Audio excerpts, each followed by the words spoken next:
titre s'intitule Non, gueulard, prénom fuyard, signe astrologique cancer. Gueulard, puis fuyard, tel est le profil du Gore. Dans un monde normal, seules les qualités procurent fierté et satisfaction.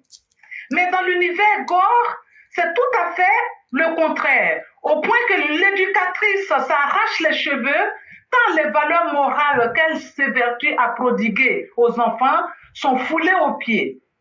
L'on est à se demander ce que resteront des codes sociaux à ces citoyens décideurs de demain.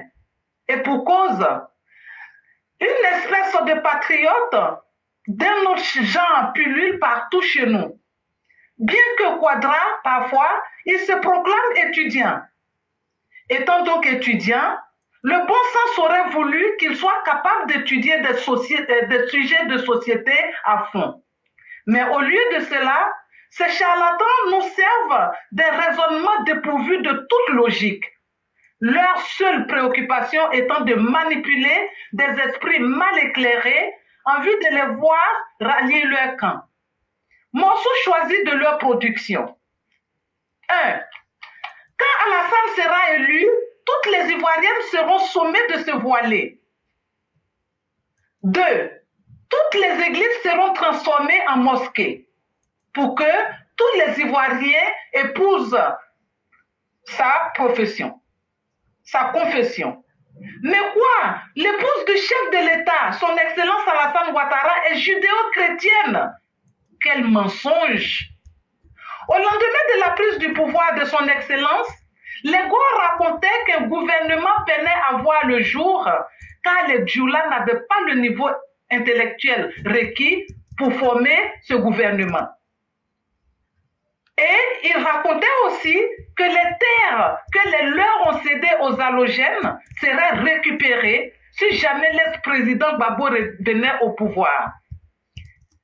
C'est peut-être ce qu'ils appellent le 6 va devenir 9, si les ridicules pouvaient tuer. C'est ceux-là même, ces grandes gueules qui menacent à tout bout de champ, jamais à raison, toujours à tort. Tel un cancer, ils cherchent à conquérir tout le corps de la mère patrie. Allons-nous les laisser gagner du terrain? Que non. C'est pourquoi il est plus que nécessaire de circonscrire cette mauvaise pathologie pour l'endiguer à jamais.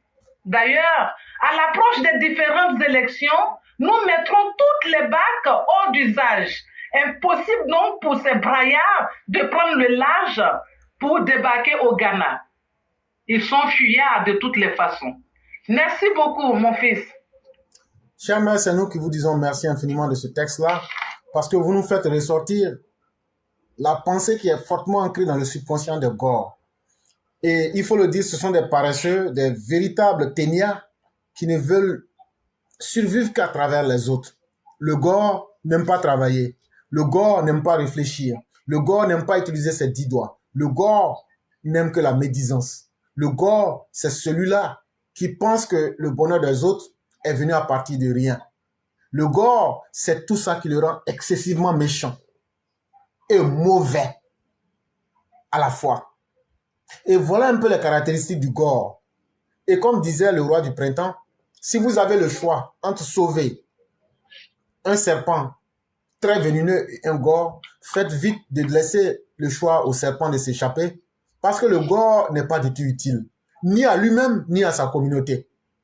Regardez des gens qui viennent trouver la Côte d'Ivoire dans une paix et une prospérité, au lieu d'y souscrire pour aider à apporter un plus, ils veulent nous tirer vers le bas. Ils n'aiment pas voir les autres dans le bonheur. Eux-mêmes, ils n'aiment pas le bonheur, autre que ce qu'eux, ils estiment être le bonheur.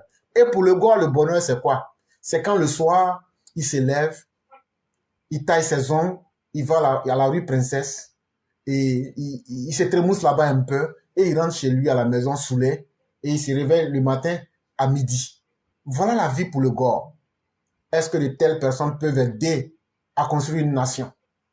Il faut dire que, comme on le dirait dans l'Europe, c'est des bouches inutiles en fait. Et vous savez très bien ce qu'on faisait aux bouches inutiles. Et je crois que c'est la même chose qu'on va réserver au Gore. Et je crois que c'est une espèce qui va disparaître tant que nous serons là pour conscientiser les uns les autres, pour dire vraiment ce qu'ils sont. Vous la verrez, ils ne peuvent même pas tenir un discours. Même leurs professeurs d'université, vous leur dites, bon, venez à un débat. Quand ils viennent, ils s'illustrent par des injures, ou bien c'est faux, ou bien c'est pas vrai. Mais des gens incapables de donner des preuves, incapables de soutenir leurs propres argumentaires. Ça, ce sont d'abord leurs universitaires. Et là, vous voyez qu'ils sont toujours dans des idées. On m'a dit que, j'ai appris que, il y a aucun sérieux dans le corps. Mais, comme on le dit, tout dépend du maître chez qui vous avez pris les cours. Laurent Gbagbo lui-même n'est pas du tout sérieux. Et regardez tout son cheminement. C'est fait que de forfaitures, de mensonges, de tromperies, de roubladise, de filouteries. Et donc, à un certain moment, quand vous mettez tout ça ensemble, c'est assez triste. Et c'est pourquoi il faut trouver des hommes et des femmes suffisamment responsables pour pouvoir maintenir les voix dans leur retranchement pour que le pays puisse évoluer. Et c'est ce travail-là que nous faisons tous les jours et que le président Alassane Ouattara fait. Aujourd'hui, il ne peut plus parler en termes de développement parce que le président leur a fermé les clapets. Aujourd'hui, sur la toile, vous serez peut-être d'accord avec moi que le printemps du désordre qui était sur la toile, où les gars pouvaient tout se permettre, aujourd'hui, même si vous les payez, ils ne peuvent pas le faire parce que la réaction sera instantanée. Mais ça sera tellement bien fait qu'on ira avec les arguments, mais on peut aussi tomber dans ce qu'ils savent faire de mieux. Et ça fait qu'aujourd'hui, eux-mêmes avant de parler, se cachent.